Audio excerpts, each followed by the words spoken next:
Le local, un nouveau totem, donc au cours duquel il convient de danser. On va en parler tout de suite avec Stéphane Delaporte. Bonjour Stéphane. Bonjour Charlotte. Vous dirigez 366, qui est la régie de la PQR.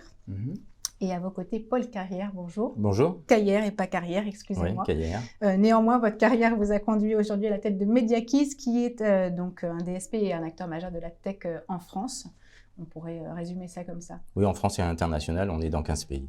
Oui, exact. C'est une partie non négligeable de votre activité. Et vous le disiez aussi, vous payez vos impôts en France, donc en termes de local, vous êtes droit dans Voilà, le on a décidé de laisser tout ça en France. Et la tech aussi, sur Montpellier. Quant à vous, Stéphane, le local donc, est le cœur de votre business depuis toujours. Et du coup, vous faites partie aujourd'hui des acteurs pour lesquels ça va.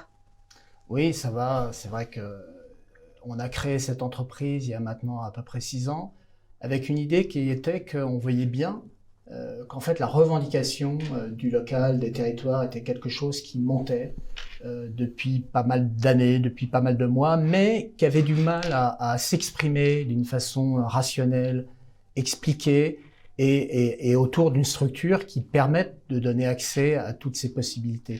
Donc on a créé 366 dans cet esprit-là en se disant en fait on va faciliter l'accès à toutes les proximités de ce média, la PQR, et puis par extension à d'autres médias ou d'autres marques qui traitent aussi les proximités en un seul point central pour le marché national qui est 366. Pour nous, il était essentiel, puisqu'on a un produit qui s'appelle Hexago, dont la technologie est opérée par la technologie, par le système technique de MediaKiss. Ouais. Et notre choix est pas anodin. Paul l'a dit tout à l'heure, hein, ce sont des Français, certes internationaux, mais Français, qui sont implantés en France, qui paient leurs impôts en France, ouais. comme nous quelque part.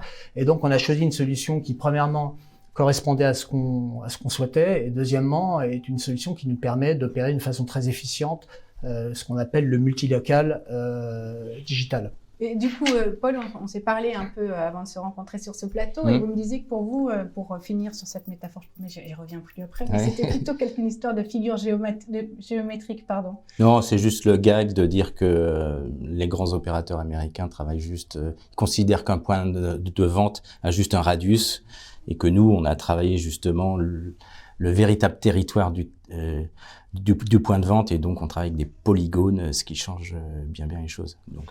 Donc c'est ça, c'est pas une histoire de... On est forcément pas, on tourne pas forcément en polygone. Voilà, c'est ça. Mais enfin, ce n'est pas un détail parce que c'est une techno qui a été très compliquée à mettre au point, puisque en 50 millième de seconde, on doit déterminer où est la personne, et donc c'est vrai que le radius c'est simple, un polygone c'est beaucoup plus compliqué, mais je ne vais pas rentrer dans la tech. Dans le détail. Voilà. On parlait avec Xavier Guillon précédemment de l'enjeu du global, du local. C'est un peu le cœur de votre promesse, de réconcilier les deux. Alors nous, oui, c'est ça. C'est qu'en fait, on s'est dit qu'il fallait qu'on fasse une plateforme qui réconcilie le central et le local.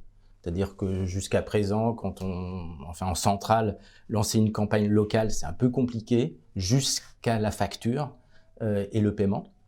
Donc on est allé jusqu'à la gestion administrative, et puis aussi, surtout, de reconsidérer le local. C'est-à-dire qu'aujourd'hui, le local, il n'y a pas de raison qu'ils aient un mauvais inventaire, avec du blind, etc. Nous, c'est 100% de transparence, etc.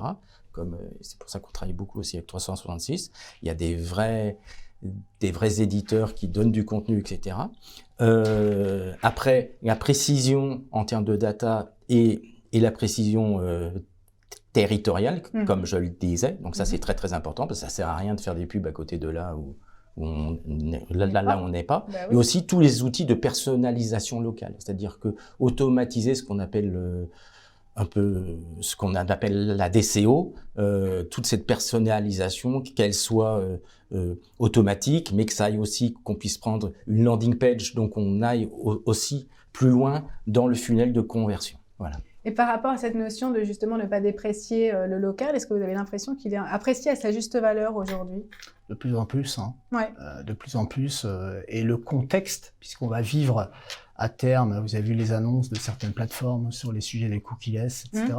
Donc on va vivre de plus en plus dans un monde sans cookies ou avec moins de cookies. Et donc le contexte environnemental dans lequel vont être publiées les publicités, qu'elles soient digitales d'ailleurs ou classique, enfin classique c'est déjà le cas, va devenir de plus en plus essentiel. Donc ce qui est important, c'est le lien entre ce qui est produit comme contenu, la qualité de ce contenu et la techno qui donne la possibilité de l'opérer.